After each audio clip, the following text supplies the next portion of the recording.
just to start out, I mean, from a nutritional perspective, I think we've long been interested in the effects of foods and on dietary intake, on patterns of healthful growth in kids and other health outcomes. And it really wasn't until, I'm going to say, the mid-'80s and early '90s that scientists started to become interested in behaviors around eating that include food preferences and appetite. And we are going to be focusing on appetite today, really to refer to both biological and acquired aspects of hunger and fullness.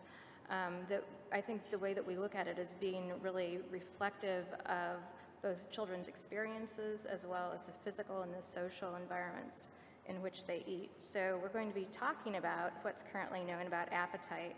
And then I think Cheryl's going to bring in a lot of the work that's been done around feeding and how feeding can inform research on feeding to help us understand how to support healthy appetites, recognizing that children eat in many contexts and are influenced by a variety of contexts, but certainly the family is first, and for many of us, one of the most important contexts. So to start out with, what do we know about eating behavior? Well, this is a really old slide. The idea that children have the capacity to self-regulate short-term energy intake has been out there for the better part of a century. The seminal studies were done by Clara Davis, who observed institutional infants from about periods of 6 months to about a year and a half, and observed that when they were given an array of healthful foods, they were observed to grow well and without problem. If you fast forward about a half a century later, came the seminal studies of the late Sam Foman, who I met when I was at Baylor with Cheryl, as well as those of Leanne Birch, who I studied with at University of Illinois, and then Penn State.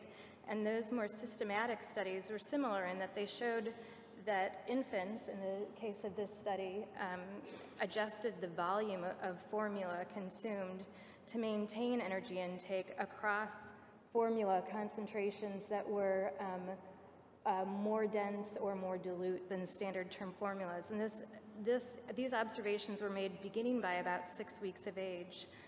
Similarly, Leanne observed that children adjusted their lunch intake to maintain roughly similar energy intakes across conditions where they consumed different amounts of energy as a compulsory first course preload. So this was like a Diet Coke versus a regular Coke. So these types of studies, and more recent ones, including those from Tanya Krall at University of Pennsylvania, suggest that children do have this capacity. And so perhaps supporting healthy appetites really means just letting children do what they can do, right? But one of the important parts about all of these studies is that they were conducted under very controlled environmental conditions. There were no chicken strips on this menu or French fries that we heard about earlier today. And so the question is, what does appetite regulation look like in the current obesogenic environment in which young kids are eating? I think to complicate the story some is that we know that the ability to regulate energy intake is fundamentally challenged in the current environment by biological taste predispositions. So the research and much of that, well, I should say much of that, but a lot of it has been conducted at the Monell Center in Philadelphia, demonstrates that from a very early point in development, infants show preferences for sweet and umami tastes, which are savory tastes, and about salty tastes about 4 months of age, and innately reject bitter and sour tastes. And these taste preferences are thought to have evolved to help ensure survival, in the case of sweet and umami, to really find energy foods and create preference for those, as well as to avoid toxins and spoiled foods in the case of rejection of bitter and sour. So, you know, in some ways, given our fundamental biology, it's not surprising that kids would like pizza over peas and candy over carrots. And so if you look at the food preference data, and there actually aren't that many studies that are as nice as this one. This is a study from the UK that was conducted with over 1,000 kids and about 115 foods. And you see this reflected in their preference data. So up at the top, you can see foods like pizza and sweets. And of course, this is going to come probably as no surprise, vegetables on the bottom. What's interesting from a public health perspective is that, including myself, most of us talk about fruits and vegetables in the same breath, but from a taste and a preference perspective, they're quite different. And so in the bottom line, I think what we know about preferences is that kids readily prefer foods that we would hope they would consume in moderation and often initially dislike. And we had conversations today about, is one taste, good or a bad thing? How do you go about doing that? We know that that's a common experience for kids, particularly around foods that are not particularly sweet, may often be a little bit bitter and don't have a lot of energy. It takes time. Kids have to learn to like vegetables. So the current perspective on obesity is that foods, highly palatable foods, are among the environmental cues that stimulate eating and reward centers in our brains that have evolved to help us survive, to like doing the things that are associated with survival. But really, that the current conditions of our environment over here overwhelm our internal signals, and the evidence would suggest that our bodies defend hunger a lot more vigilantly than they protect against overconsumption.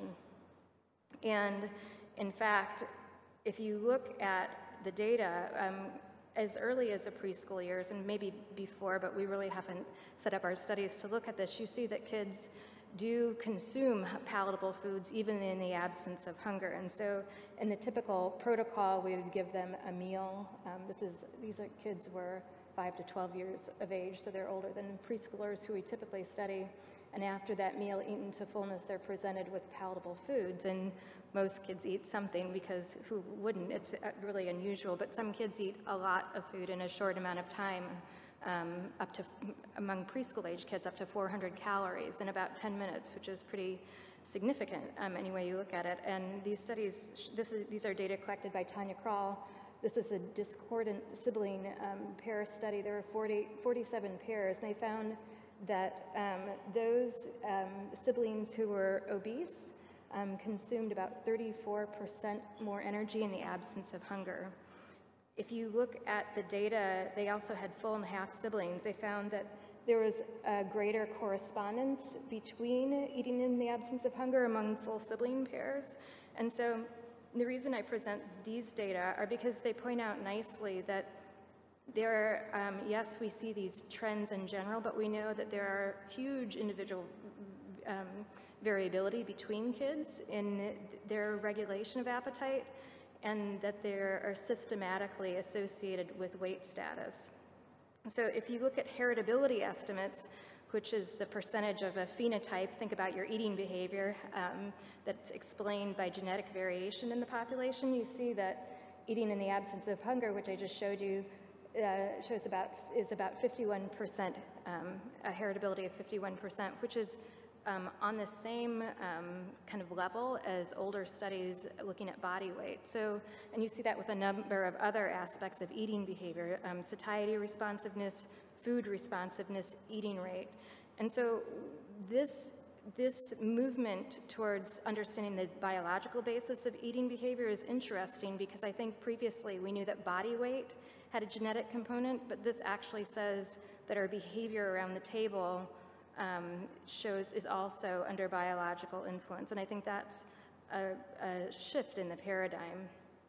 So one of the things that we've found about these traits is that they're almost temperament-like, and we believe that they increase children's susceptibility to aspects of the environment that we consider to be obesogenic. So this is an example of portion size. We've done lots of studies on the effects of food portion size on kids eating, and we found that when you arbitrarily double the size of mac and cheese that you serve to kids at lunch, and all kids like mac and cheese, so they generally eat it, but kids eat 2 to 4 times, kids eat about 13 to 39% more energy at the meal when those larger portion sizes are served. And they do this beginning at about 2 years of age, not by taking a greater number of bites, but by taking larger bites. And what we've seen is that exposure to large portions can actually promote even daily energy intake. So I say that as a segue to this study, which is a more recent study that we've conducted at Temple. There are 100 African-American children who are seen at dinner, and in the study we gave them on separate days, we saw them in these 4 different conditions, so 4 different dinners, 100 kids. So these are data on each child was seen in all of these conditions. And what the findings show you, similar to the other studies, is that children ate more calories, greater energy at the meal across these conditions of increasing portion size.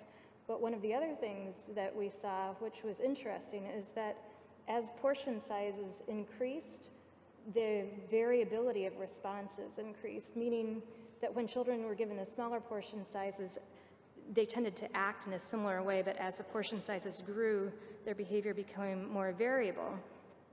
And what we observed is that children who showed greatest increases in energy intake when portion sizes were given were those whose parents rated them as having higher levels of food responsiveness and lower levels of satiety responsiveness. So these results are similar to others that are currently being scrutinized by our peers under peer review. And these are data from one of Cheryl's projects when we worked collaboratively at Baylor looking at snacking in young kids. And in this study, we were looking at how often kids snack and how much energy they consume from snacks, because snacking is a pretty significant nutritional issue that hasn't been studied appreciably. And what we found, I'm going to just focus your attention on these lines. We had normal weight children and then overweight and obese kids. And we found that among overweight and obese kids, the greater their enjoyment of food as reported by parents, the more frequently they snacked and the greater energy they consumed from snacks. You saw that the opposite pattern is true for normal weight kids. And you just think about this, what these data suggest to me is kids who have lower enjoyment of food, these normal weight kids might be those kids that are grazers. But in general, what the data suggest is that these trait-like aspects of eating behavior influence the way children are interacting with their eating environments. And then the final point, just on what we know about appetite, is that in addition to these trait-like aspects of eating which are associated with weight, there's a lot of more recent interest in looking at general aspects of children's self-regulation, executive functioning, delay of gratification, children's sensitivity to rewards, and those dimensions of their outside of eating also appear to be related to obesity. So just in summary, the best evidence that we have to date is that yes, children have a capacity, but in terms of, we know that cues in their environment can overwhelm that capacity for some kids more than others, and that individual differences reflect biology. But in the next part of the presentation, we're really going to point to the fact that the family is incredibly important for a variety of reasons, but one in that the family serves as an important barrier between these cues out in the broader environment and what children are exposed to. And so one of Cheryl's recent studies, I think, provides a really great example of this. Following along our line, our example of portion sizes. So, this observational study of ours demonstrated what happens when children are exposed to external environmental cues. In this case, it had to do with parenting influences on portions served to and consumed by the children. In this study, we had 145 African American and Latina Head Start families in Houston, and they were observed over 3 dinner meals in their own setting, in their own homes. So before we actually observed them, our staff interviewed the mothers, regarding the recipes they were going to serve that evening.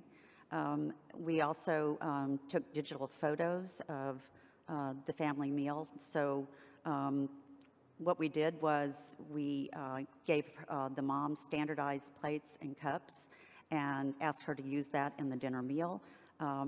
Prior to the meal, we took the digital photos, and then we losing my train of thought.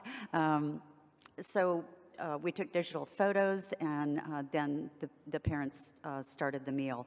What was actually unique about this study was that, for the most part, most portion sizes are studied in laboratory settings, where actually we obtained data on portion sizes in a family meal in a naturalistic setting. So what the digital photos told us about the portion sizes was that the amounts parents served to themselves were significantly associated with the amounts they served to their children. And as expected, what the children were served was associated with what they actually consumed. But what was really interesting about this study is that we found that mothers varied what they served themselves and their child over the 3 meals. So, for example, one of our mothers served themselves 1,800 calories of spaghetti and meatballs, and then served her child about 900 calories of that at the first meal. At the second observation, the same mother served herself 900 calories and her child 400 calories of whatever was being served that day. So we really don't know what caused this variation. However, it could be that she was hungrier, more stressed out, or it could be that she was just unaware of, the calories she was serving herself and her child. So these results demonstrate that one of the major drivers in what children consume at family meals is the amount of food their parents are actually serving them. All right. So this is a good segue into the research on parenting then. So I think I'm a nutritionist, but developmentalists have long recognized the feeding as being a really focal context for parent-child interactions, bonding, and development. And there are examples in the late 60s, classic studies of Ainsworth and Bell showed that maternal responsiveness during feeding was related to infant crying. Those were studies of bonding. Actually, around that time and earlier, there's a really well-known psychiatrist, Hilda Bruch, who hypothesized that in thinking about acquired aspects of obesity, that parental responses or insensitivity to child cues could train eating to be responsive to external cues. And in fact, if you look at the work of Stanley Schachter in the early 70s, his ideas were very similar. So these ideas were out there, but I have to say it really wasn't until we realized obesity was a pressing problem and that families were involved, which was in the 90s, I would say the early 90s, when I think researchers increasingly started turning to the developmental literature, to the parenting literature in particular, to try to understand how children were being affected by parenting around food. And I think we've learned a lot since then and come to understand from the work that we've done that families have important roles, not only in terms of exposing kids to cues in the environment, but as has been noted multiple times today, by acting as social models. One of the strongest influences on food acceptance for sure, and then by interacting with kids directly around the table. And so here, Cheryl's going to take over. I'm going to listen as the nutritionist. Yeah, okay. So the question that we had was, how can theories of parenting from developmental psychology help us to better understand the role that parents actually play in the development of children's eating behaviors? Where is it? Okay. So we focused on 2 dimensions, that of food preferences, child food preferences, and child appetite self-regulation. Most of the work that we looked at was informed by the pioneering work of Liam Birch at Penn State and many of our colleagues, including Jenny Fisher, Susan Johnson, and others. So the theories that we focused on were first parenting theory. And parenting theory posits that appropriate parenting fosters internalization of parental values, attitudes, and beliefs. The second one is more of a mini theory. It's called scaffolding theory, and this posits that parents actually provide guidance for any kind of tasks that children need to learn, such as potty training, and then they gradually withdraw their guidance as the child learns the task. The last one is self-determination theory. This focuses on intrinsic and self-determined motivation as opposed to external rewards. Most of my work has been on observations, although we also look at parent report of our own behavior. So the first thing about food preference is that we know that familiarity breeds liking. In some of the earlier work, they found that it takes 8 to 10 or even more exposures to a novel food for children to learn to like that food. This was illustrated by Rosen back in the 80s when he looked at children in Mexico and found that children learn to like chili peppers by their parents putting gradually increasing amounts of chili pepper into their foods. And I think what else we know about food acceptance really gets back to a question I think that one of you, maybe you raised at this table, around what do you do with the child who may have sort of a genetic susceptibility to be the picky eater? How do you really promote food acceptance in those kids? And having done a lot of work in this area, I mean, what we see is that, kids who are easy eaters, you just put it out and they come for the most part. It's really those kids that are the challenge. And what we know about young kids and around food acceptance is that most kids, unless they're foods that seem appealing for a variety of reasons, they're going to have anxiety about consuming them. And so it's really about creating positive experiences and associations with those foods. And that can be anything from the way you prepare them to things that get paired with them, like dips, to fun activities, to the calories that they provide, to positive family social influences, to having an adult who says, it tastes good, or to having a character that goes with that food, a variety of things. But the key aspect is that we want kids to come to associate positive things with those foods that we want kids to consume, and that's really how they learn to accept them. And familiarity is definitely part of that, as long as the familiarity is a positive experience. So parenting practices that discourage food preferences in children are basically external pressure.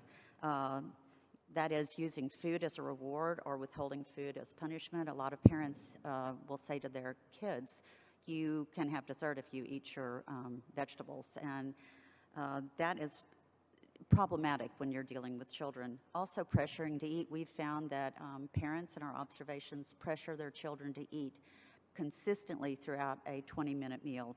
It has been found in a series of studies that external pressure on children leads to a negative shift in their preferences.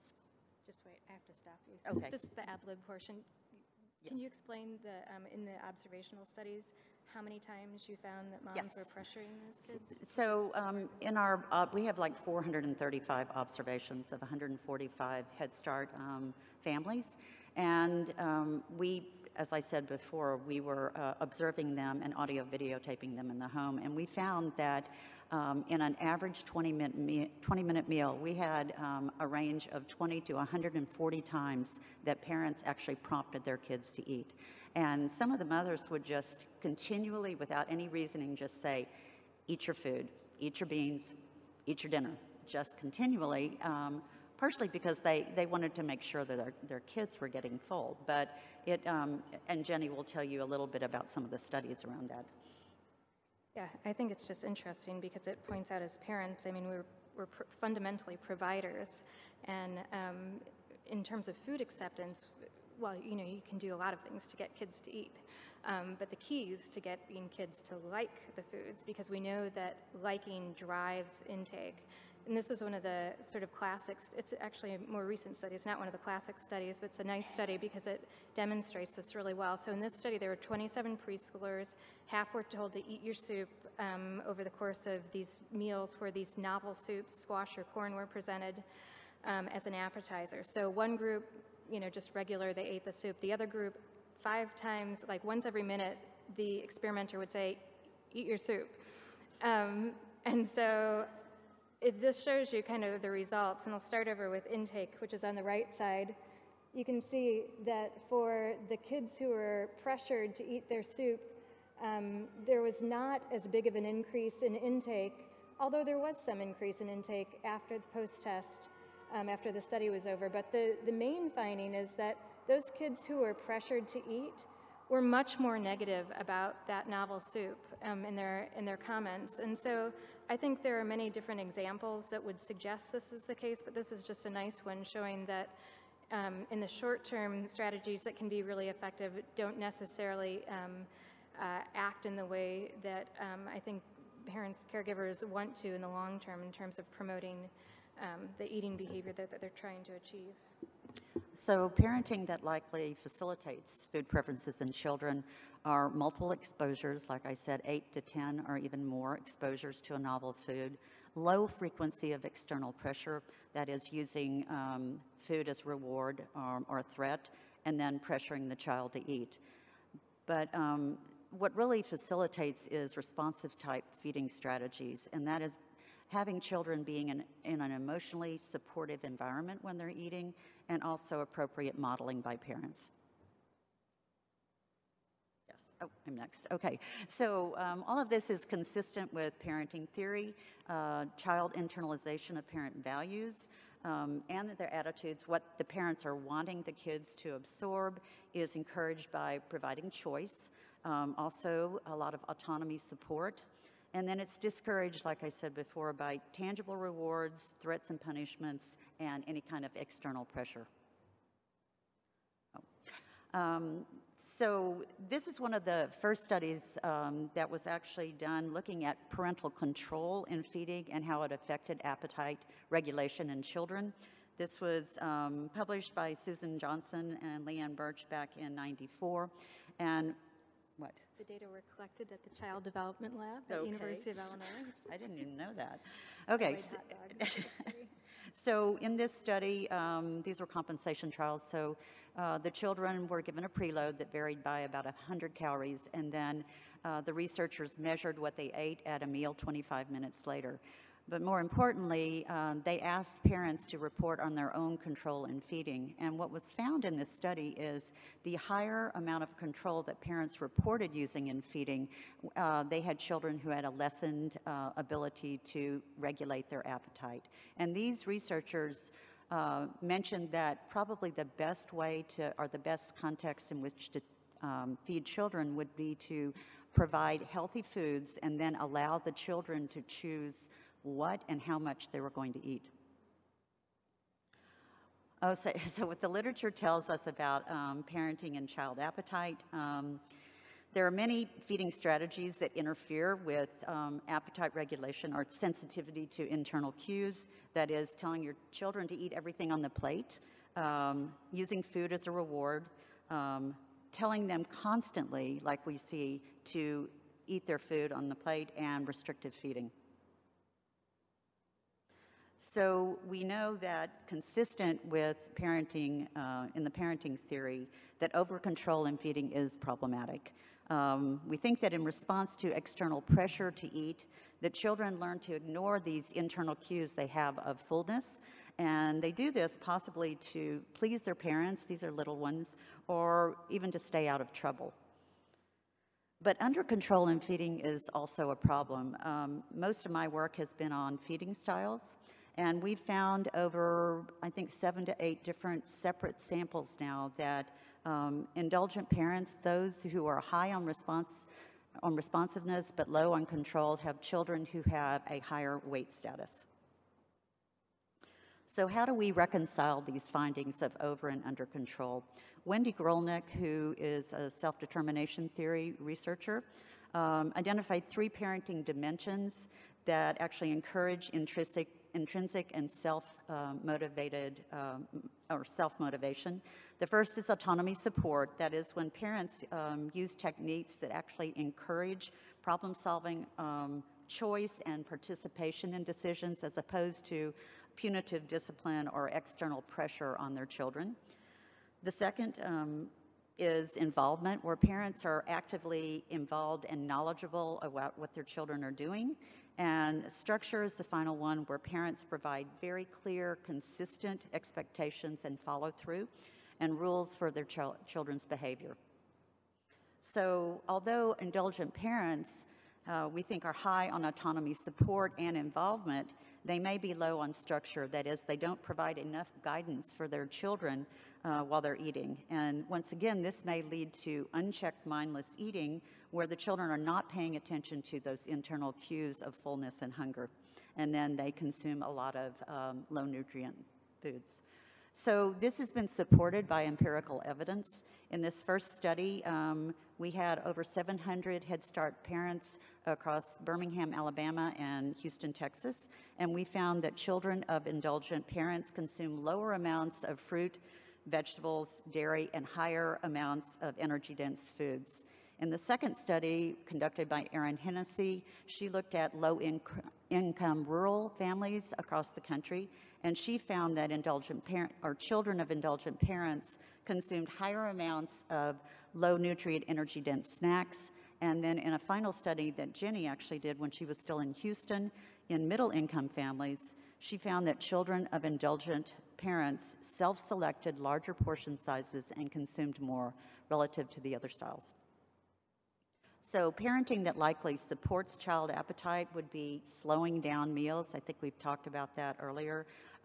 Conversation at meals, serving smaller portions, avoiding unlimited amounts of energy-dense foods actually on the table, and once again, the use of responsive type feeding strategies, that is providing children with choice, paying attention to the children when they're actually telling you that they are full, and then allowing children to determine how much they're going to eat off of what's served on the table. So what are the observations I talked to you about earlier? The American Academy of Pediatrics recommends that adults should decide when food is offered and available, and the child should be left to decide how much and whether to eat at any given occasion. So what we found through our observations was that most mothers did not use these kind of strategies with their children. And as I mentioned earlier, mothers spent an incredible amount of time during a 20-minute meal prompting their kids to eat, even when the children insisted they were full. And the mothers made virtually no references. They did not ask their kids if they were full. They did not look at nonverbal cues or respond to nonverbal cues, the children pushing the plate away. And they were more focused on manners than they were on teaching eating skills. So this gives us actually a target to inform prevention programs, that is teaching parents to be sensitive to their children's verbal and nonverbal cues about fullness. So in response to our observations, we did some follow-up focus groups, and we had we conducted 18 focus groups across 3 states, that is Texas, Houston, Texas, Washington State, and the greater Denver area. And we targeted 3 themes we were interested in based on what we found in our observations, asking mothers how they decide when they are full or when their child is full, and determining how much should actually be served to the child, and then also perceptions of if the child was not eating enough or eating too much. And so what we found was, which was really interesting, these mothers actually did not believe that their children knew when they were full. They said that fullness was determined by how much was actually left on the plate. And as you know, they were putting a lot of food on the plate, or that's what we observed. Mothers said that they, because they're the parents, they know how much to serve their children, and they wanted to make sure the children would eat enough, and that makes sense. They didn't want to come back later if the child says they're full at the dinner table and then come back and have to, serve another meal. And then in terms of eating enough, mothers were less concerned about the child eating too much, but much more concerned that they weren't eating enough. And this had to do with their concerns that their child would get ill if they didn't eat enough at the dinner meal. That's you. All right. So just in terms of wrapping up, so I think Cheryl did a really great job of presenting what we know about parenting, and the question is, where do we go from here around appetite? So a couple of things occurred to me. One is, historically, nutrition education programs for parents around food have focused really on what and how much kids should eat, and as we spoke about earlier this morning, those are things that many of us including the parents we're trying to work with, aren't necessarily thinking about, don't necessarily know. So those are important things, but from many decades of behavioral research, we know that the education sometimes isn't sufficient to produce behavioral change. And so I think in this area in particular, I think one of the things that needs to happen is we need to, and hope to see, interventions that are informed to a greater degree by work that's been done in the behavioral sciences to try to give parents tools to help them understand how to reach the sort of target goals and behaviors that we're encouraging them to do. Another thing that I think needs to happen in the parenting work, we heard a lot of negative things, negative summaries of things that don't work. That really reflects kind of the history of the work on child feeding. And while we've learned a lot about what doesn't work, it doesn't mean that we know a lot about what does work. And that's really the question I think that we need to ask and answer. So I think there's a real need to focus on productive strategies. Even a lot of the ideas that Cheryl presented as being most likely helpful for appetite they're speculative ideas. They're not ideas that have been well tested. In terms of how we think about approaching appetite regulation, I think there are a lot of ideas that are out there. We've talked a lot about controlling the environment, providing structure. Cheryl's work, increasing attention to hunger and fullness cues. There are others that are trying to make those tempting foods less appealing. And then finally, there's work going on in the general developmental literature to try to increase executive functioning, general skills. My own view, though, we know that our own willpower isn't so great in terms of helping us out. You know, the dessert line and all of the research on dieting and healthy weight maintenance would bear that out. Not to say that it's not a good use of time to think about executive functioning, but I think really the promise in helping kids control appetite goes way back to the Clara Davis studies and is really about the environment, the context, and the things that we've been talking about the social interactions around eating. So we just wanted to end with two interventions that we're involved with that are trying to bring some of these things together. And I wanted to end here, and we thought it would be fun because they really focus, there's some of the first extension-related work that focuses on the hows of feeding, and they also are very closely focused on family meals, which from my own work, and I know some of Cheryl's work, we found to have a huge aspirational value for low-income mothers, both as opportunities to help their children develop well, but also, as has been mentioned, really to connect with them in ways to keep the line of communications open. And we found that was actually much more compelling to mothers than the nutrition per se. But nevertheless, I think it's a place where we can meet and agree that there are important things that go on around the family table that are not about nutrition, that we can bring nutrition into that story. So this is Cheryl's intervention. Okay, so this study was funded by USDA in 2011. It's called SEEDS, and we used a lot of the information that Jenny and I were showing you today in order to inform this prevention work. So what we did is we have 7 sessions, 8 to 10. These are Head Start families, both in Washington State and Houston, Texas. 7 sessions in small groups of 8 to 10. We separate the mom and the child into separate sessions that go on simultaneously, and then we bring them back together for a family session that includes a meal. Parent sessions targeted 5 areas. They are, like we talked about earlier, trying new foods, internal cues. This is teaching parents to be aware of their children's internal cues of hunger and fullness, portion sizes, structuring the outside environment in that, you know, there are a lot of billboards that children see, there's a lot of fast foods, there are a lot of tempting things in the outside environment that will tempt children, and also structuring family meals. So as part of the parent sessions, we were funded to develop professionally develop some videotapes. And these videotapes are used in the parent sessions to get to kind of teach the parents about different things, portion sizes, new foods, but also to stimulate conversation among them in the parent sessions. And then the child sessions are targeted on only 2 things, which are internal cues and trying new foods. So the internal cues, and this is throughout all 7 sessions, the children are exposed to the issues about internal cues.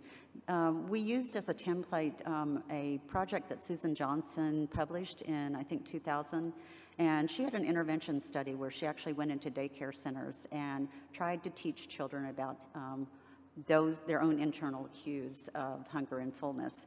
You can see the dolls here. We developed those in conjunction with Susan, similar to what she did previously. These dolls have Velcro stomachs that can be exchanged throughout the dolls, and one stomach is empty. One stomach is half full of sand, and the other one is like bulging full of sand. And so the kids can actually change these out on the dolls and say, this is how I feel right now. So the whole goal of the child sessions is to get the children to learn to be able to articulate what it means to be full and to be able to do that or communicate that to their parents. So they develop a vocabulary through the 7 sessions about what it means to be full. We also came up with something called a fullometer, which is just a half of a pie plate with a little dial, and they can actually they love this. They take it home, and at the dinner meal, they will pull out the fullometer and say, Mom, this is how I feel right now. And these are 3 to 5-year-olds. Okay, and we also introduce different activities each week.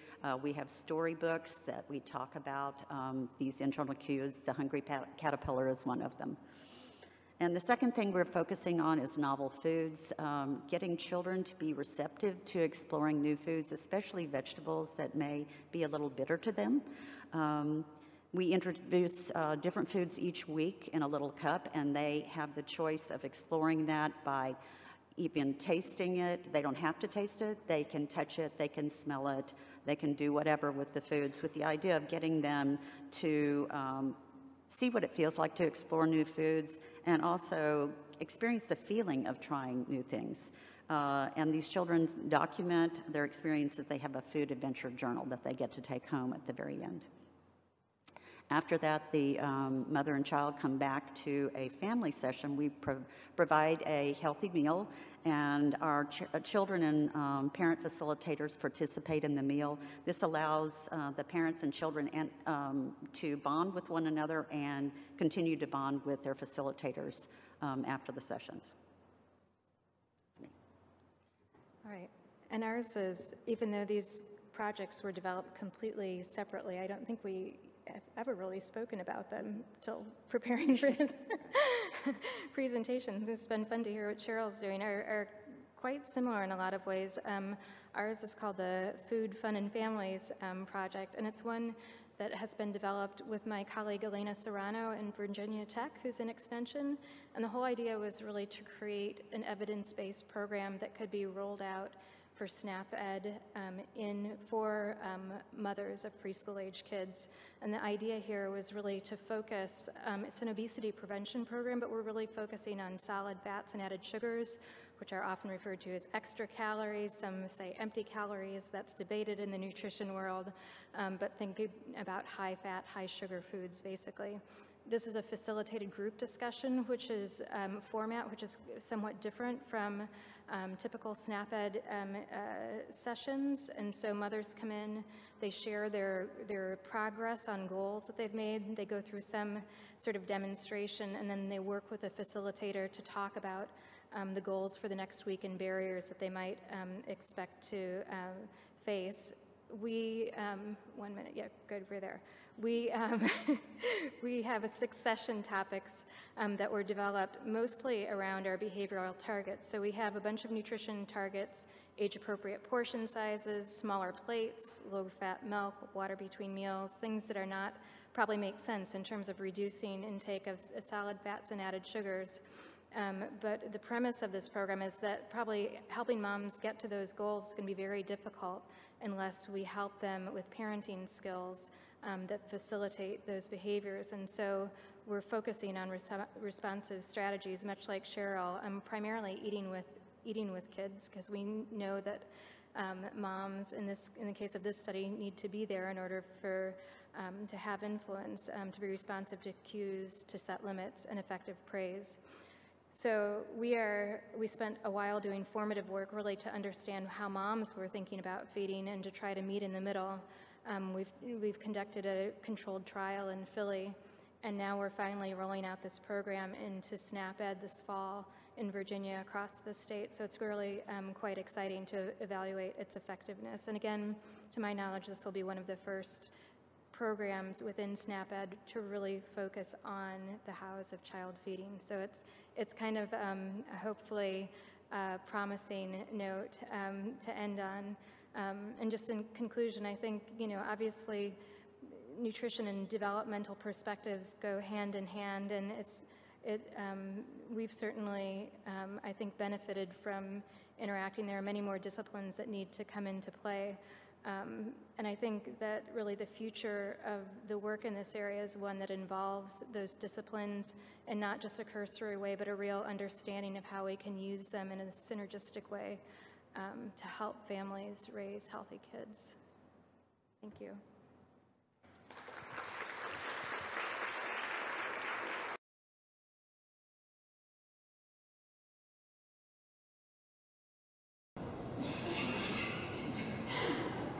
I can start. That is a really good question, and in the work that we're doing in SNAP-Ed, we realized very early on that we were basically telling moms in a lot of cases, give your child fewer foods that we know are rewarding, and maybe even smaller portion sizes in an environment where other sorts of rewards may be more difficult to come by, and so treat special occasions around food are a really common thing, and we have tried to help moms, one, come up with praise for a lot of their aspects of their kids' behaviors that don't have to involve food. And so I think that's kind of one part of the story. And then in terms of your other question was about repeated exposure and familiarity.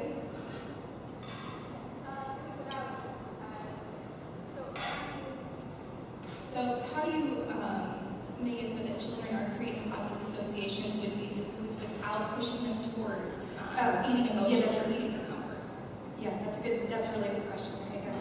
So what we're actually doing in our prevention program is allowing the kids to explore this without really pushing them to eat.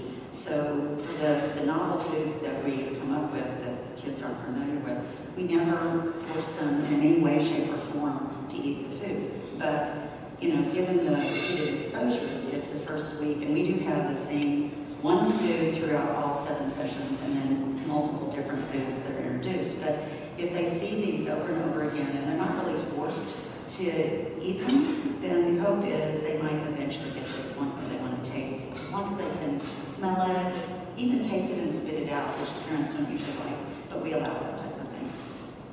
And I think a distinction that was made between the idea of one bite rule, meaning you have to eat a bite, versus to expect trying, is a very different expectation. And what we know from the development of food acceptance is that kids smell, play with foods, roll it around, and there's a whole process before they actually get to the place where they might actually swallow it. So I think it's realistic to expect them to try foods, but what that means, I don't necessarily think it means ingesting those foods.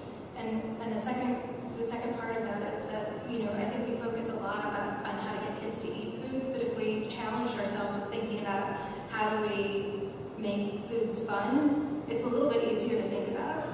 And I think there are a lot of different ways to do that, getting kids involved, whatever that means, whether it's choosing, whether it's preparing, whether it's carrying over the bowl, laughing about it, enjoying it. I think all of those things have a role in making kids feel, one, more positive, and two, like the choices that we want them to make are their own choices, which I think is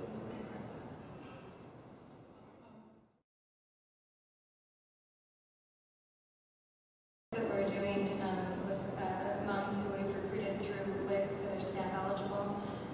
We've found exactly that to be the situation, and in fact, a lot of moms have referred to their own struggles in interacting with other people who are caring for their children to get them on board in particular ways. Some have referred to it as most often we